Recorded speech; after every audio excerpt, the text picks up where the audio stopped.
Well, I have a story for you that I think is quite fascinating, and it's a spiritual story. It's a personal growth story. It's a story of grieving. It's a story of death. It's a story of connecting with people on the other side. And I'm excited to share this story because it's a powerful one. There's a lot of non believers who will watch this and say, that just can't be true. He made it up. And then there are others who will go, oh my God, I want that. And then there are others who will go, David, I had the same experience. I'm David Essel.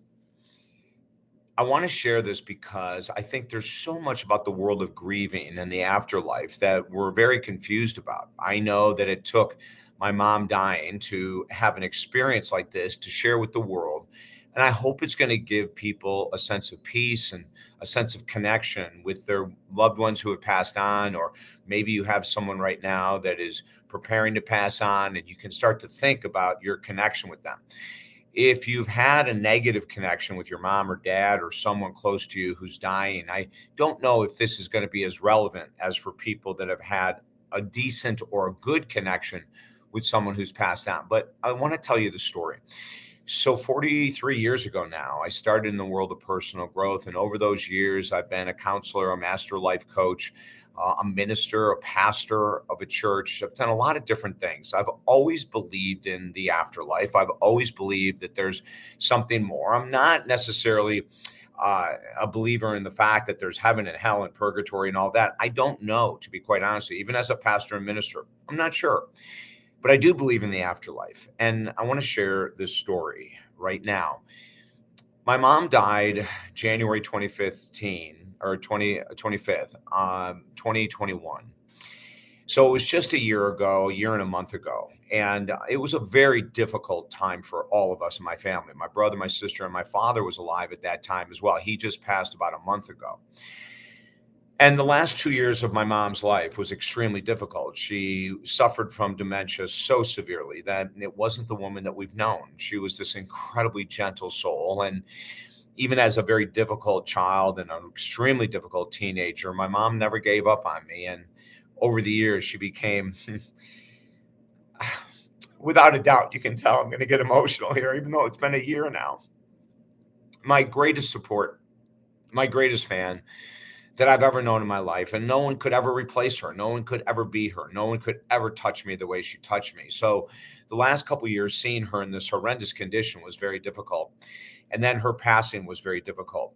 But something a couple months after her passing happened that, and this is the essence of the story. I'm laying in bed at night. It's probably about 9:30 or 10 o'clock. And Mia has her head on my shoulder. And my chest is going up and down as I'm breathing, and I'm noticing her head move with my chest, and everything is pretty normal. And then all of a sudden, I see myself in two different places. I see in my mind, I'm in this sort of like this tunnel or a room, very hard to describe, but it wasn't where I was laying. I can tell you that for sure. And so I started double checking, right? Going, okay, am I there or am I here? Is this a dream? And so I felt Mia's head going up and down, which told me obviously this is not a dream. I'm very conscious. My eyes are closed, but I'm in two places. Some people will call this astral travel, others lucid dreaming. There's 1,000 different words. It doesn't matter what you label it. But I'm there and I'm very curious, right? And there was a sort of like this darkness that faded away. And then standing there was Christ staring at me with this beautiful look on his face, this very content, peaceful look on his face. And I started talking to him, saying, is this really Christ? And he didn't answer. And I said, I want to know if this is real. And he never said a word. He just kept staring at me. And as I'm talking to him, I'm checking in, right? Making sure my chest is moving, me is still there. So I know now this is pure reality. A screen comes down, Christ disappears. And as the screen comes up, my mom is there.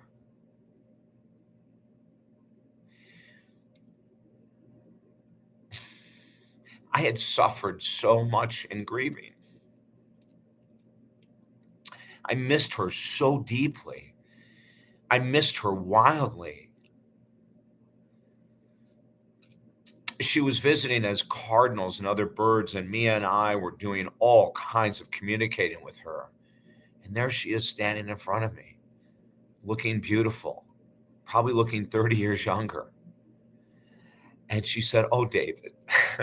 I can still hear her voice.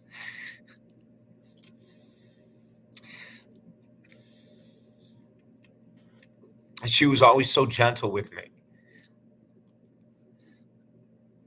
And I can be really rough. I can be very difficult. I can be very stubborn. And here she is saying, "Oh, David, honey, it's so great to see you." And I'm looking at her and I'm checking, and Mia's head's still going up and down. And I go, "Mom, I can't believe it. I can't believe it's you. I miss you so much." And she says, "Honey, it's okay. I'm doing fantastic. I'm going to ask you, please don't worry. I'm with you all the time. I'm your mother. I never have left your side. Even right now, I'm here with you to give you proof that I am always with you. And I want you to know that. I hope this will help. Know that I love you deeply." I go, "Mom, I love you so much." And then the screen came back down. And the very first thing out of my mouth was, "Wow." And Mia jumps. And I said, "Baby, I think I just had a lucid dream, or I was with my mom." I can't believe it. I was with my mom. And Mia is laying there going, "I know." I could sense, I could feel something incredible was happening. It was probably one of the most profound experiences I've ever had in my life. And, I've been studying the world of spirituality and grieving and death and dying for over 43 years. I've worked with clients, so many over this period of time from all over the world that were grieving the loss and wondering if they can connect with the other side. And another video, I'll tell you about another visit my mother made. She's made two visits to me. My father, who passed away, as I mentioned, 30 days ago, has also made two visits. And I'll do a video on that too. But this one was so incredibly important because she was soothing my heart and soul. The tears that you see on my face are not tears of sadness anymore. They're, tears of incredible gratitude that I had this happen. And then I'm writing a book, and the book is about grief and death and dying. And in the book, I'm going to write some principles that I believe are true in order to communicate with those on the other side.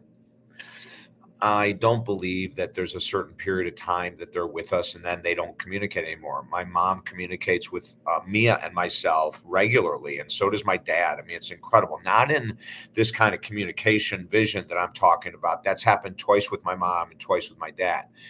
But they're always around. You can feel their essence. And I think one of the reasons that it happens is because we've opened that gateway.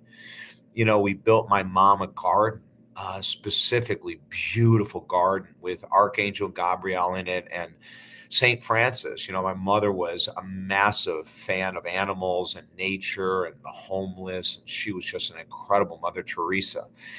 So we built a garden.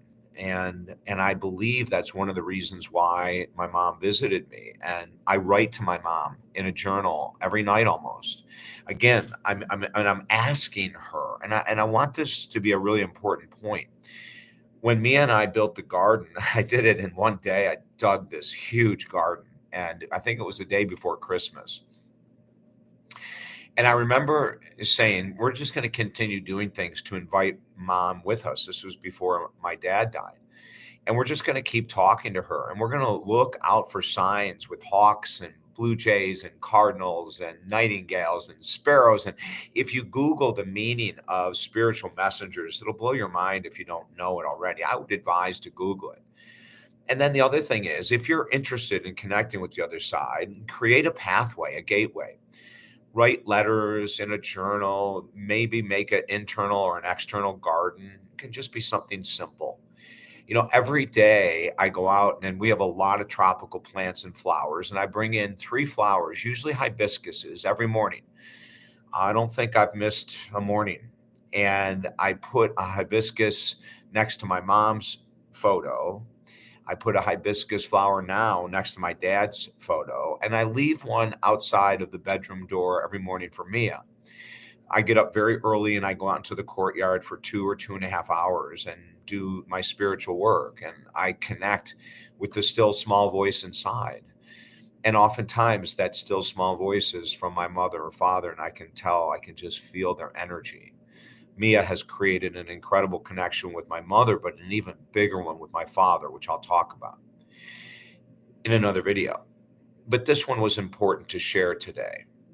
Having someone there, meaning Mia, knowing that I could feel her while I was communicating with my mom was probably one of the greatest blessings I could have ever imagined getting, because otherwise I probably would have thought it was a dream or it was made up. I created it in my own mind, but that's not true at all. It's not true. I personally believe, and I'll write more about this in the book, that if we choose, we can communicate with those people that we love who have passed over for the rest of our lives, and then we'll be with them, which means that we are all eternal beings. Another video I'm going to do is that about 22 years ago, my grandfather visited me. I had not heard from him since I was a little boy, and he came to me. And I'll tell that story in another video. But there's all kinds of mystical experiences that have been grounded in reality through my own personal experiences. And I want to share this with you. I want people to have hope. If this is what you desire, it's totally what I desire. I never want to lose contact with my mom and dad, and I will not. I'll continue writing to them every night. I'll continue the gardening for them. We'll continue to look for the messengers that come to us on a daily basis. If you choose to follow this pathway, I just say that keep your mind open. They may visit in ways differently than they did with me.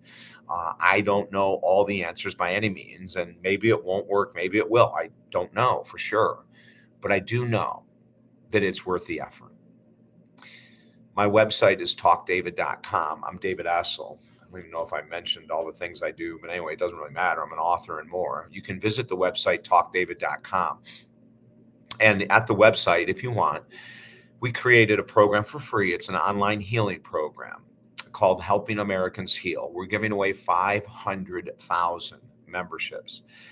The very first time you sign up, remember it's free, you'll get our #1 best-selling book, Positive Thinking. And then every week you'll get articles and interviews and sleep help and help with finances and help with meditation and all kinds of stuff. It's all free.